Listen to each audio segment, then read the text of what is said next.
নমস্কার বন্ধুরা, কেমন আছেন সবাই? পাপিয়াস কুলিনারি আর্ট অ্যান্ড ব্লগের নতুন আরেকটি পর্বে আপনাদের সবাইকে স্বাগতম।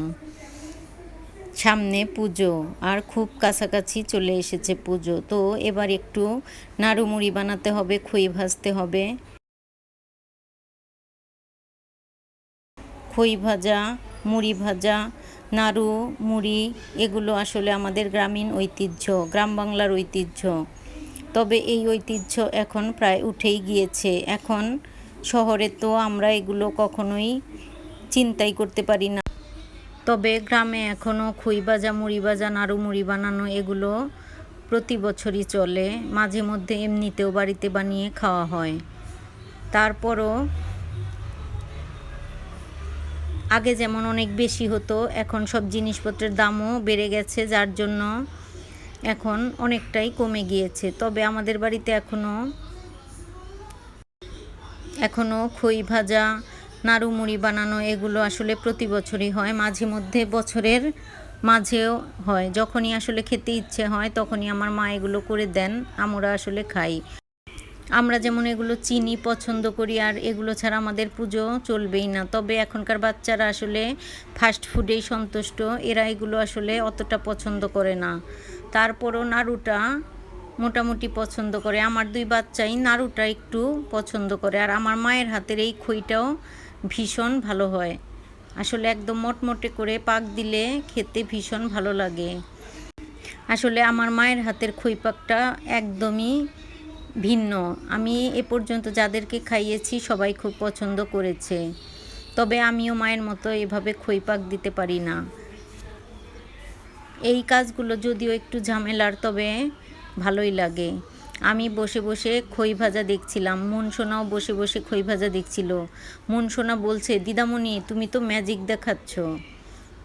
আসলে এই বাচ্চারা এগুলো দেখতে ভীষণ পছন্দ করে। তবে শহরে তো আসলে এগুলো আর দেখার মতো কোনো অপশন নেই, কারণ শহরে এভাবে আসলে খই ভাজা যাবে না। গ্রামের চুলায় এভাবে করে আসলে যেভাবে করা যায় শহরে আসলে সম্ভব না, যার জন্যে শহরে অবশ্য খই কিনতে পাওয়া যায়। তবে খই ভাজা কিভাবে আসলে ভাজা হয় সেটা আর দেখা সম্ভব না। গ্রামে গেলেই এগুলো আসলে দেখা যায়।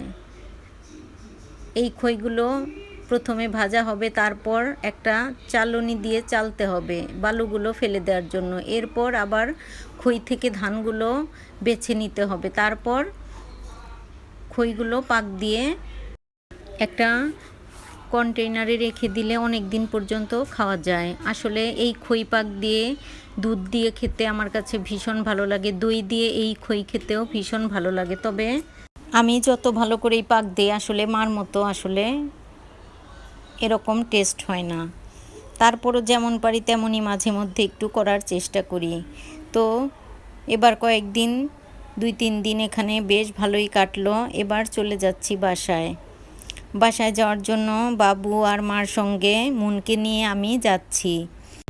আসলে আমাদের বাড়ি থেকে আমাদের বাসা বেশ খানিকটা দূর। তবে প্রথমে সিএনজিতে যাব, এজন্য সিএনজিতে উঠে পড়েছি। আর এরপর কিছুটা দূর যাওয়ার পর আমাদের স্টেশনে থামবো, আর এরপর আপনাদের দাদা আসবে, আপনাদের দাদার সঙ্গে বাকিটা পথ যাব। আসলে বাবার বাড়ি আসলে যেতে মন চায় না, তবে কি আর করা, যেতে তো হবেই। তবে সামনে পুজো, আবার আসবো। বাবা মাকে ছেড়ে, ভাইয়ের বউ সবাইকে ছেড়ে আসলে যেতে মন চায় না। বাবার বাড়ির মায়াটা অন্যরকম। যতই আমরা শহরে থাকি না কেন, গ্রামের এই আনন্দের মুহূর্তগুলো, গ্রামের ভালো লাগা এগুলো আসলে ভোলা যায় না। তো এটা হচ্ছে বেউথা ব্রিজ। আমাদের এখানে এই ব্রিজটা অনেক সুন্দর। এখানে বিকেলবেলা সবাই বেড়াতে আসে, চটপটি, ফুচকা, ঝালমুড়ি এগুলো খায়। বাচ্চাদের নিয়ে ঘুরতে ভীষণ ভালো লাগে বিকেলবেলা। বাচ্চাদের নিয়ে আসলে বাচ্চারাও এখানে খুব আনন্দ করে। তো এবার সিএনজি থেকে নেমে আপনাদের দাদার সঙ্গে যাচ্ছি, আর আমার বাবু মাও চলে গিয়েছে বাড়িতে। আবার সিএনজিতে উঠে তারপর আমাদের বাড়িতে যেতে হয়। এত খারাপ লাগার মাঝেও মনটা তারপরও একটু ভালো লাগছিল এই ভেবে যে